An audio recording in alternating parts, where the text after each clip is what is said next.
Welcome to the Buzz On, episode 10. I'm Dave. And I'm Kellie. And today we're going to be talking about the Great Wax Wall. Right. So these are our words. And this is all about, there's only one bee in the world, the honeybee, which makes wax. And the discussion here is, where's this wall breaking apart or solid? We kind of looked at from the perspective of the backyard gardener, the formal agricultural environments, the honeybee contractors that actually have the hives, and then the honeybee equipments. So we're going to talk through all these little pieces. But first, Kellie, where did the honeybee come from here in the U.S.? Well, the honeybees came over from Europe in the 1600s. And of course, the reason they came over here was alcohol? For the mead. And mead. People did want to have sugar in their food. But there wasn't any alcohol on the East Coast. So because of that, we have the honeybee here. And for whatever reason, there's only one bee. Everyone thinks there's one bee. That's what's in all the children's books. That's what we all grow up with. You know, recently, though, there have been big issues. I mean, there was last week in Washington, I don't know, a big truck turned over and everyone's all excited that 25 million of honeybees were like, oh, sad, okay, we get that. But it's bigger than just one truck. This last winter, there were some big issues with the honeybee overwintering. And so we reached out to a partner of ours, Charlie Koenen, and he had these words. Hi, Charlie Koenen with the Evangelists from the Bee Yard. And you might have heard headlines about the dramatic loss in honeybee populations across America last year. Commercial pollinators were reporting up to 70% loss in bee populations throughout last year. Now, why does this matter? Well, honeybees are essential to agriculture as we know it in America. Large-scale monoculture agriculture fields and orchards require thousands of hives to be trucked across America to meet the blooms when spring springs across the country. So losses in pollinators means food scarcity on your grocery shelves and price increases. Honeybees are pretty resilient. We can produce queens in a short amount of time and reconstitute some of our lost hive populations, but this is very time-consuming, expensive, and difficult.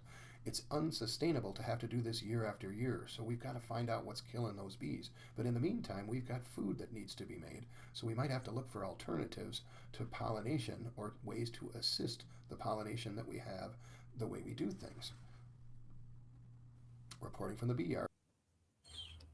Charlie is amazing. I just really appreciate all the work he's done. And I have to agree with him. There's a lot of trouble with the honeybee right now. And we want to do everything we can to support all the bees. And that's including the honeybee. All right. So as we kind of walk on through this Great Wall, when we look at the honeybee with the backyard gardeners, I believe that there's actually holes and cracks in that wall, because you're actually talking with us.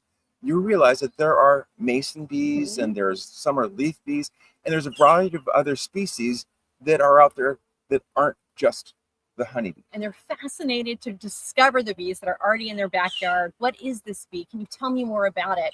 So it's wonderful that the backyard gardeners are already all on board on this. Okay, and I wouldn't say all. I'm going to say majority. Yes, yeah, it's starting to come apart. Now we're looking at the agriculture part of things. And when you look at these large-scale farms that have 10,000 or 5,000 acres of almonds, apples, they're looking strategically that will our company in 5 years have enough pollinators to actually pollinate our crop? And so with the honeybees having these issues, we're now starting to field calls from various large-scale apples and cherries and almond producers saying, well, tell us how an and situation might work. How do we work with the mason bee on these things? So, I mean, there's encouragement. And they just want to supplement their honeybees. So they know that the honeybees are there and they want additional. So we're going to call some cracks in that wax wall. Next one, we're looking at the honeybee contractors. That's a solid wall, and there's wax being packed up against there. I was at a meeting 4 or 5 years ago, 20 of us in a room out in Eastern Washington, and there was 4 or 5 honeybee keepers over here yelling at me, "You're taking our money. This is our money, and it needs for research. It's for us." And by the end of the Yeah. meeting, I was able to walk out and shake hands and say, well, there could be an and at some point, and it was a very amicable finishing. But the I don't know, vehemence, you're taking our money was a big deal then. And we're also hoping that if you are a beekeeper, please reach out to us. Let's get a conversation started. Let's add to your pollination tool belt. We have the mason bees, we have the summer leaf bees. Let's make it an and situation. Reach Right. out.